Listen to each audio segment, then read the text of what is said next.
জাতীয় রাজস্ব বোর্ড এনবিআরকে দুই ভাগে ভাগ করে অধ্যাদেশ জারির প্রতিবাদে গত 5 দিন ধরে বিকেল 3টা পর্যন্ত কর্মবিরতি পালন করছে চট্টগ্রাম কাস্টমস হাউসের রাজস্ব কর্মকর্তারা, যার ফলে ব্যাহত হচ্ছে আমদানি রপ্তানি কার্যক্রম, সেই সাথে বন্দরে বাড়ছে কন্টেইনার জট। এদিকে দিনকে দিন তীব্রতর হচ্ছে চট্টগ্রাম বন্দর বিদেশিদের হাতে তুলে না দিতে নানা কর্মসূচি।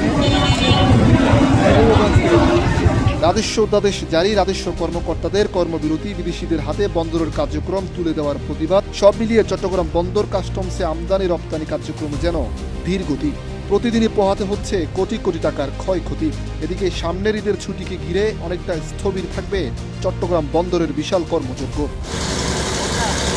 বিদেশিদের হাতে বন্দর তুলে দেওয়া, রাজস্ব কর্মকর্তাদের কর্মবিরতি, সব মিলিয়ে উদ্বিগ্ন সমৃদ্ধির দ্বার খ্যাত দেশের সবচেয়ে বড় শুল্ক স্টেশন চট্টগ্রাম কাস্টমস হাউসের C&F এজেন্ট অ্যাসোসিয়েশনগুলো। চট্টগ্রাম বন্দরের সবচেয়ে বড় ও লাভজনক নিউ মোরিং কন্টেইনার টার্মিনাল বিদেশিদের হাতে ছেড়ে দিতে চান না তারা। চট্টগ্রাম বন্দর হচ্ছে বাংলাদেশের মানুষের গর্বের জায়গা। বিদেশিদের কাছে চট্টগ্রাম বন্দরকে দিয়ে দেওয়া এটা একটি ষড়যন্ত্র। আমার মনে হয় এই চক্রান্ত থেকে বেরিয়ে আসা উচিত। 5 কর্মদিবস ওরা প্রথমে 1টা পর্যন্ত করেছিল, পরে বৃহস্পতিবার থেকে তারা 3টা পর্যন্ত কর্মবিরতি করেছে।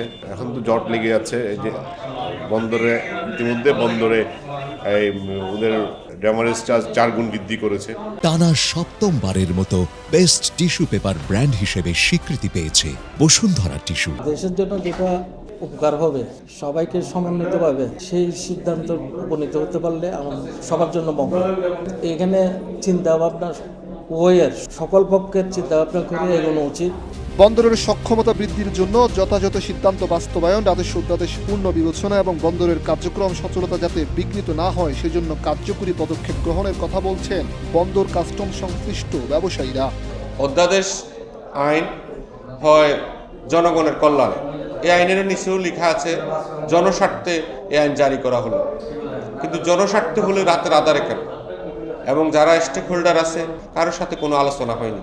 যদি সংস্কার আমার সাথে আলোচনা করে আমার কাজে না লাগে, তুমি সংস্কার তো আমার দরকার না। কিন্তু আমরা ব্যবসায়ীরা চাই আমাদের বন্দর স্মুথলি চলুক, আমরা জট মুক্তভাবে সম্পূর্ণ নিরাপদভাবে বন্দর থেকে যে আমদানি তার মাল আসবে এবং সে যাতে ওই মাল খুব দ্রুততার সহিত তার গোডাউনে নিয়ে যেতে পারে, এটাই আমরা আমাদের বন্দরের কাছে কাম্য। তবে অদূর ভবিষ্যতে চট্টগ্রাম বন্দর আন্দোলন তীব্রতর হলে এবং চট্টগ্রাম কাস্টমস হাউসের রাজস্ব কর্মকর্তাদের কর্মবিরতি চলমান থাকলে কঠিন সংকটের মুখে পড়বে পুরো দেশ, এমনটাই মনে করছেন সংশ্লিষ্টরা।